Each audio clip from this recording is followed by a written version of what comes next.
Outer Orange. Bam! The new set of Shadowverse Evolve is officially out, the Frontier set, so we're gonna go ahead and talk about all the potential decks you can build. Let's go ahead and get started. Now, I am using Deck Center today to showcase some of these decks. It is a very, very fun set. I'm actually really excited about the set. Let's go ahead and kind of go through the chart a little bit. Sword doing really well. It's actually a lot of variations of Sword, not necessarily just this sword. Obviously, Kagero is the platformer that we just got for Cardfight Vanguard. Also, still really powerful. It was at full power, I believe, for them for a while until it got banned, and then even as a banned deck, it's still really good. After that, we have Rune, which is Kuon and Earthfight, basically, or Dirt. And then last but not least, we have Abyss Sword at the end. You'll notice it's not a lot of variety, but there actually is a lot of cool decks in this format to try out that we're going to be looking through. Starting off with the Fairy deck, this is the Fairy Forest. It's basically running some of the Frontier cards, but mainly the Forest cards in here. We have a couple new cards here. We have a new Hunter that's also an Elf Girl. She's really pretty. I actually really like the art of this one. I think it's really cool. And I believe there's one other card, I think it's this one right here, that also got updated. So if you want to try out Fairies, this is the place to do it. You still want a little bit of Orcus, but you actually don't even need Orcus to play. You could definitely play without it, but you could try it out. Next, we have Fable, which I thought was really interesting. I was very surprised to see this actually when I was looking through some of these lists. But yes, there is a Fable list. It's right here. So it's running Alice, which we don't have yet. This is the swimsuit set that that's coming up soon for us. I believe it's coming like in next month at some point. So we have this new card here that we can add along into Fable. So just keep in mind there are actually a couple of these cards kind of sprinkled out. They're the reprints or they're actual cards we don't have yet. This is one of them, but you can still play it without it, to be honest, if you want to experiment. This is the Shama and Shuma set. Shuma card right here, the new legendary that we got from this set that you can play with. You still have Beat and the Beast. We have a Roach, and everything else looks pretty standard. Most of the rest of this is from old sets, so you guys can pick that up if you would like to. Another very different version of Fairy. This is a Fairy with also a different Hunter build, running the 6-drop here. They're running the new 3-drop, and then I believe they did have one Swimsuit Girl. It's right here. I can't remember if this is a new card or not, but this is also a variant to try out. And then we have Hunter. Now, Hunter did get a bunch of new cards, so you actually do have more Hunters to work with. Whether they're insane or not, I don't really fully know. I haven't played Hunter in a while, but this is a variant you could try out. The Hunter cards, along with I believe this is the 5-drop from the Natura set, along with the Elephant. Seeing Elephant again always surprises me because it's such an old card now, and it's crazy how little people play it nowadays. But here we have a list with it, so maybe it's doing some work there. We should show you guys another Hunter list just to show you guys a little bit different. So here's another Hunter variant running the Anastasia package along with the Frontier. So this one has the Frontier in it with the Shama Shuma package and the Horse. So this looks more Frontier focused, I would say, more so than Hunter focused. Maybe wasn't actually in here because it definitely looks like more like a Frontier deck, especially since it's running the 3-drop and 4-drop and the Lizard. So it looks like it's more Frontier. It's also got the new 6-drop here as well. That's also from the new set. And then let's go over. We do have a little bit of Puppet. Puppet did get 2 new cards, and you can run both of them if you wish. This is the 1-drop that lets you get more puppets, and then we also have a 2-drop spell that also lets you get more through your puppets a little bit better. So it's just more consistency pieces to make your deck a little bit better. I did notice people are running the Shama Shuma stuff in here. I'm not sure if you need it or not, but I was very surprised to see it in here over like something like Sakuna. Yeah, Sakuna, but they have like less copies. I still feel like that's the better card, but I don't know. It is removal, and puppets doesn't really have good removal. It's not the best removal, obviously, because it's more focused on being aggressive. So this is also really cool to see. And then we have actual Frontier. So we kind of saw a Frontier deck earlier, but here's like what a Frontier deck actually looks like, aside from Kagero being Kagero. Sorry, it's a little fuzzy here, but they're actually running the Alice card here, and they're also running all the cards from the Frontier cards as well. That we saw them a little bit earlier. Let me see if I can find another list easier to look at. Yeah, this one's a little easier to look at. So Sakuna, Shuma in here, the Lizard guys in here, the new 3-drop, the new 1-drop Neutral Horse, the 6-drops in here, and then there is the Frontier guy himself. So yeah, this one's definitely running that, so you can check that out. Sword has a lot of different variations of lists you can run. So we have the 1-cost Sparkus list, which is basically 1-drops and Sparkus in a deck. So if you would just want to go for a Sparkus win-con, you do something like this. This deck was already viable in the set that we got Kagero in the Vanguard set, but now it's even more viable. You have more options, so you can experiment with this deck. It's pretty good, in my opinion. I think it's definitely a hard deck to interact with. You can kind of close out really quickly. It's kind of like a different variation of Kuon, where there comes a certain point where you just kind of lose, and this deck's definitely really good at that. It's not very interactable, so also really good. We have Usurpation. Usurpation did get a new card for the Thief build. It's just one little new card right here. I think there's actually a second one. I don't remember if it's run or not. But this one's basically a spell you can put in your opponent's turn, and just adds on to, you know, the low costness of the deck. You can kind of just go crazy with the low drops and just either mill your opponent out or do effects with your own mill and take cards away. So you have a couple options there. Also have some Natura as well with Sparkus combined. So this is Natura builds that run the tree cards along with the Sparkus, and this is a very small not the best way to look at it, but as it's running the box, I see Spartacus, I see the world, and I see a bunch of other cards. Let me see if I can find a better list, because that is definitely not it. That's not the best way to see that. This is Natura. So this is Natura. This is running the nature cards along with the Spartacus package. So this basically just runs a little bit of both. You have the Natura and you also have the Spartacus, and you just kind of can close out on either one. So you kind of have like two win cons basically. Also have black and white. So if you want to keep it more simple to some of the older cards, say you don't want the newer stuff, you can actually still play a little bit of the newer stuff and then run the princess card as well with Ramia. This is basically just pure aggro as well. So it's another variant of just constantly making boards and just going face all the time. So you can go down that path. We do have merchant, which is basically another form of the princess deck. It's just more merchant focused. So you run more of the merchant cards. And then I see one person is running the this armor thing that actually just got banned this morning. Something that was funny. And then also this is the new 2-drop from the current set. And then we have obviously the box girl and then one Spartacus. So people do want to go a backup Spartacus, I guess, as like a finisher. Leonidas is interesting to see. This doesn't run this deck. This version specifically runs a little more high end than to be expected, but hey. And you also have a bunch of Frontier. Frontier is just basically all the Frontier stuff in its own deck. Instead of matching with like 20 other versions, you're just running pure Frontier with the duo girl. You have the box girl right here. We still run the merchant just in case. We have the chef in here, the lizard.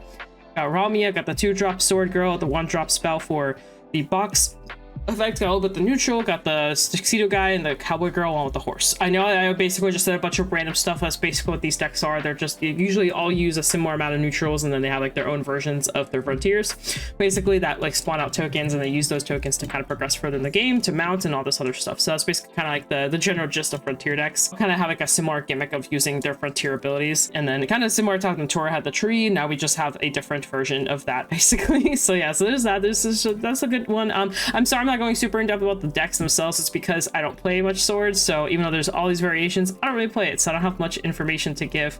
We do have Kuan here with the shift. So first place was actually a dragon. That looks like a dragon frontier list. Like they're running the 3-drop here and some high end here. So fun fact about that. And we have Abyss, which is the new guy that I really like. And then someone was playing Kuan. And basically Kuan is about the same. We just have this new 3-drop that's being played. Everything else is basically the same. It's the same deck, but now you have this new guy that kind of helps a little bit more with your game plan. You can obviously tutor it to your liking depending on the build you want to be, depending on what you think you're going to see. And there's just normal D-shift Kuan stuff hasn't changed too much. We also have Earthright, which also is going through a similar thing. The deck's basically the same with a couple new spells and abilities you can add on. So it looks like Sword and Kagura won this one, but third place was this variation. It's hard to see a deck list, so I'm going to try and see if I can find a slightly better one. So let me go look again. Let me see if I can find a better version. So here's another version of Dirt. If I remember correctly, they also run the 3-drop guy, and that's really it, or they don't even run it at all. And I'm seeing a lot of people are starting to run this Angel dude. Sorry, not Angel dude. This Angel card more. Keep in mind, they lost Gingerbread now at this point. Gingerbread's at 1, so it's right here.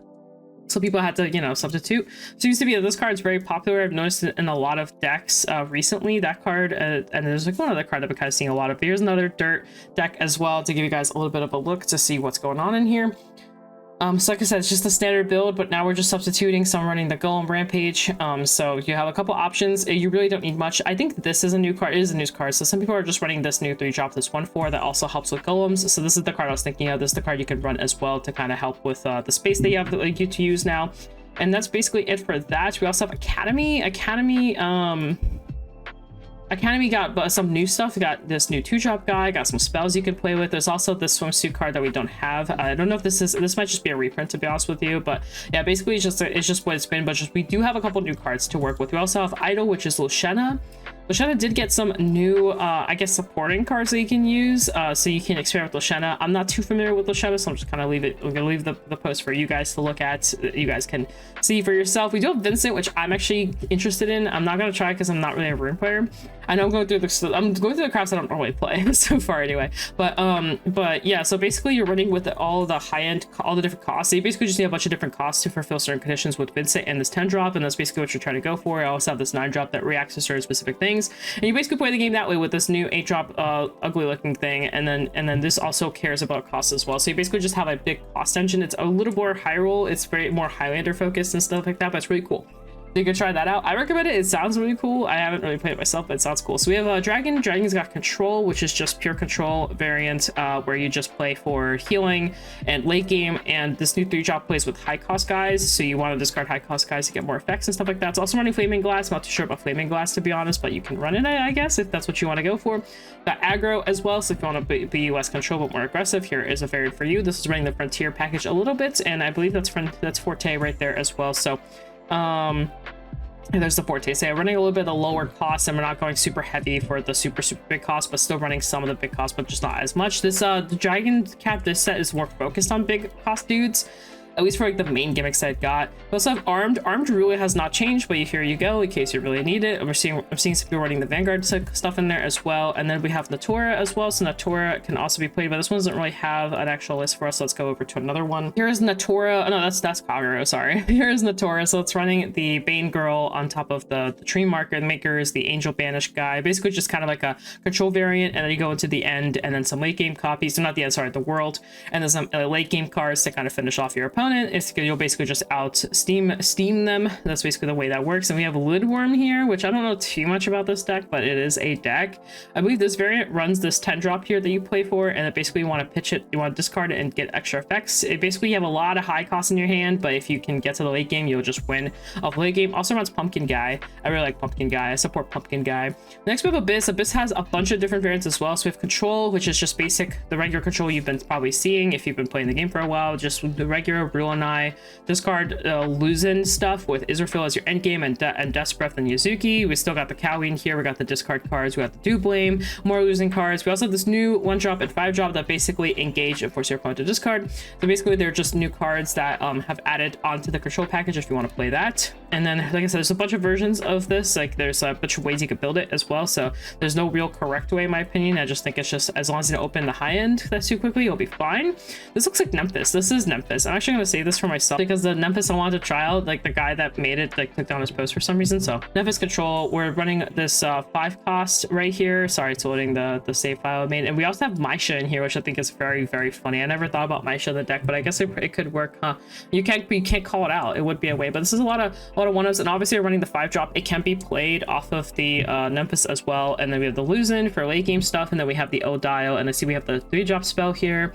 Got some 2-drop spells here. The spells can kind of hurt you if you Nempus, and then obviously we have this guy that revives everything. This is also really good. And then the Rule 9 and then the Do Blame, just pretty standard for Nempus builds. And obviously Mateo as a finisher or closing out, or if your opponent tries to like heal a lot, you can just put them back down to like 6 life and all that kind of fun stuff. So yeah, really, I'm a big fan of Nempus. I'm enjoying that. We also have Necrocharge, which also runs the Ector. So you can go a different route with this new 5-drop. This 5-drop can be thrown to anything. Basically, it's just really flexible. Like he just discards. You just play him in discard, engage something. It's really good. So very useful, you know, very generic card. So you can run that. So this one's running the Ector package with this and the 10-10. You basically just want to mill your deck as fast as possible and then get a bunch of abilities late game with your pickaxe. And then your Red Hot, I think it's called. I don't remember. No, this is the Cactus guy. I don't remember his actual name. It's just Cactus Dude. And then the Nicola, one of my favorite cards. So just one of those variants. And then there's a bunch of these type of style decks, since you can just play the mill variant if you want to. So lots of different variations of how you want to build it. And I don't know what this is. I'm gonna find out right now because it's bothering the heck out of me. It's a alt art of a card that already exists. Oh, interesting. Oh, this is maybe it's not. It is. I think this card it did. Oh, it's Pickaxe. I think it's the Pickaxe guy, but it's an altar of the Pickaxe guy. It's actually a really cute altar. I really like that. But I think that's Pickaxe guy. There's like a Pickaxe dude in Abyss. I'm pretty sure this is it. I'm pretty sure this is the guys. This is from this set actually. So really cool stuff. But anyway, check it out. If you really are a big fan of Ector, you'll have plenty to work with. We also have Sanguine, which I actually did briefly look at this list. I was kind of like, what's happening here? But they actually got pretty far. So someone was playing Sanguine. They're running this 3-drop that I don't know what that card is. I was running losing some Cowie, the World, the Abyss. It's basically like the top end's the same as like any Abyss deck, and then the low end is like a Sanguine focused. I will not lie though, this guy right here, this Demonium, insane card if it sticks a turn. This card sticks a turn, like you're winning the game. And it has like 4 different keywords on it, and it's just such a good card. You just really need to proc Sanguine on it because it has to have Sanguine active for its abilities to go off, but the abilities are nuts. You like clear, heal, deal damage, and burn. It's just this card just does a lot. So if you can get this to stick, like you're just winning the game. It's just such a beautiful card. So I won 1 game because this card stuck. If this card sticks a turn, you just win. It's just such a good card. So there's that. We have a bunch of Vampire. Bats is still very, very, very good. And people just kind of changed up just a little bit. Most people are just basically running the new 5-drop in spot of like other, you know, instead of the 7-drop, people are running the 5-drop now. So some people are running the World. You don't need the World, but you can run it. It can put you back at good range against like Overlord, stuff like that. So you don't just auto die into it. So a lot of people are running the World because of that. And then the rest is just regular bat stuff. You're playing a regular bats game. You have the early aggro, then you have the mid to late game of Rose Queen and your new 5-drop discard guy. You can just basically out Steam players now, whereas before you kind of just had the aggro, not much else, but now you have a little bit more balance with what you can do late game. Before your late game was kind of rough. It was kind of like I hope I find the Lavanya, and if I don't, I kind of lose. But now you can actually stabilize late game a little bit better if it goes into late game. So basically that's that. And then we have Frontier. Abyss has its own Frontier version, so you can actually go pure on this 5-drop guy. You can just play more of the Frontier package, which is like the Chef and the Lizard and the Pickaxe guy. Just basically all of the normal Frontier stuff you just throw it into the deck, and then you just play the deck with that instead of like a other package like the Control package or Puppet, or sorry, like instead of the Control package or the Bats package or whatever, or an Actor package, you just run the actual Frontier package. So there's also this variant, and we still have more. We still have Machina. These Memphis decks do not work. I'm not even gonna look at them. We also have Machina, so if you really like mono, you can go back to playing mono. So someone actually did play mono with the new 1-drop and the 5-drop. Everything else is just mono stuff, so you can actually also, if you already have a mono deck, you can just slightly upgrade your deck, and here you go. You have a deck ready to go and to able to play. It's my favorite part about Shadowverse, actually. We have Memphis, but that actually doesn't work. And we also have 2-cost Abyss. This is basically Rose Queen, Rose Queen Simulator, as I like to call it. Just open your Rose Queen, don't mill it, and you're good to go. But basically just runs some of the new cards, and that's basically it. It's just the same. It runs the Cocytus now, which I'm actually a little curious about exactly how that works. It runs also the 5-drop, which gets the train out. The same 5-drop I've been talking about for Abyss this entire time, the Frontier 5-drop, so he's really cool. And then basically just running a normal game plan. Like I said, if you just on-biter and just don't mill out all your Rose Queens, you're pretty good. You're pretty chilling, because that's where the deck's weakness is milling those out. And there's a bunch of different ways to build it since it plays with any 2 costs. So you can also like run neutrals, like some people run the Tsukiyomi package from a couple sets back. So you got a couple ways to approach the deck. It's also really cool. Next we have Silence, which is just Ruin Eye, but it's just there's just no list. We have Haven, a bunch of Amulet. This is one of the few decks that's barely changed over the last couple sets. Like, in all honesty, it's almost the same. A couple small changes here and there. People are really into Tartman now. I've seen a lot of Tartmans kind of rolling around, but for the most part, it's about the same. I'm noticing this guy running the Eagle, so that's a little bit different, but some of the other lists you'll notice aren't. This one is running, like I said, a little bit different. I say it was about the same, but it's actually one of the few lists that first time seeing a little bit different variant. So they're running the Lizard and they're running the Eagle in this variant, but I promise you if I click another one, I'm sure 100% it'll be a little bit more of a standard list. So here is the other list. So this is more standard. It's running the 1-drop here. This is from the Summer set, and then it has the Vanguard set, but everything after that is exactly the same as it's been. We still have our Amulet Searchers, we still have the same shrines, the same amulet usages, same healing type of style. You basically just want to outlive your opponent and just outburn them. If you just draw really well, you'll win, but it's super hard sometimes to kind of get there. But next about the same, so if you've been rocking Amulet this whole time, you can kind of keep rocking it because it really only just barely slimly changes. We do have pure control. This is Aegis Marwyn control, so this I actually saw a little bit earlier, like a couple sets back. I was looking into this deck to play into Vanguard format, and I decided to actually just play Vanguard instead. This is another variant of a deck that you can try out. It's just pure banish and just it's just all control. You do nothing else but control, so your entire existence is just board clear and draw cards and heal, and board clear, draw cards and heal, and eventually you'll just win off of the late game with the world. So that's basically this variant. Very slow if you're into that style. We also do have Frontier for this deck as well, which I'm actually very unfamiliar with what the Haven version of this does, but I'm curious. The only card I know is like this card, which just helps you banish, and that's like literally all I know. I don't know anything else aside from like the neutrals and obviously the Vanguard card and like this random rabbit, but everything else I'm clueless on. So I'm actually really excited to see how this works. We have this new Machina guy. We have this new girl. She looks really cool as well. I really like the art style on this one. She just looks sick as hell. So I really want to experiment with this, but I have no idea what it's doing. Also, it's running Best Boy. It's running the Penguin, and this is the best thing ever. So like, on a good reason to try out the deck. So yeah, I'm really excited for this one actually. So really cool. And then that's actually it. Everything else is just blanky blank aside from the Vanguard craft stuff. I don't think I need to show off Kagero. I think everybody knows it's the same deck. And these aren't even viable. I will say I think Oracle Think Tank is still like insanely good. So if you're still playing Vanguard, you still want to rock out Vanguard, I highly recommend Oracle Think Tank. I think it's insane. It's just you have to be extremely optimal on it. You cannot misplay at all. You gotta play like pristine. Show off this like random Royal Paladin list here, so if you want to try Royals as well, if you just don't know much about it, here's a list for you to try out. They're all pretty streamlined, all pretty standard. They haven't changed too much, and they won't change too much for a while, obviously, because they're collabs. There is actually in here a random sword version as well, too, so if you want to play a sword variant as well, you could try that out, too. And that, guys, that's really it. There's a lot to experiment with here. I think there's a lot to try out. I know I kind of went through it pretty fast. I had to, because there's just a lot. And also, I accidentally messed up my recording, and I had to record this a second time. That's the only reason I know where some of the lists are. Just important to you. I hope you guys enjoyed this. I think this is a really fun set. I think there's a lot of stuff to do here. We're also getting the summer set, which is going to add a little bit more cards for us to have fun with, along with reprints, and I'm sure people are really excited about. But anyway, I'm gonna stop yapping. That's basically everything for this. I hope you guys enjoyed this. 50 cards at Shop Courage if you need anything to save yourself some money. The new set just came out. As of me dropping this video, it should already be out, so you guys can have fun and enjoy that. If you guys haven't seen, I did an entire box opening with Cygames and Bushiroad. You guys can check that out. And also I have a short as well discussing all the beauties of this wonderful set. I'm really excited to play it. Really excited to get out of Vanguard format for just a little bit. And there's just a bunch of really cool stuff in here, so you guys should check that out. On that, guys, peace out. До свидания. I'll see you guys in a future video. Bye!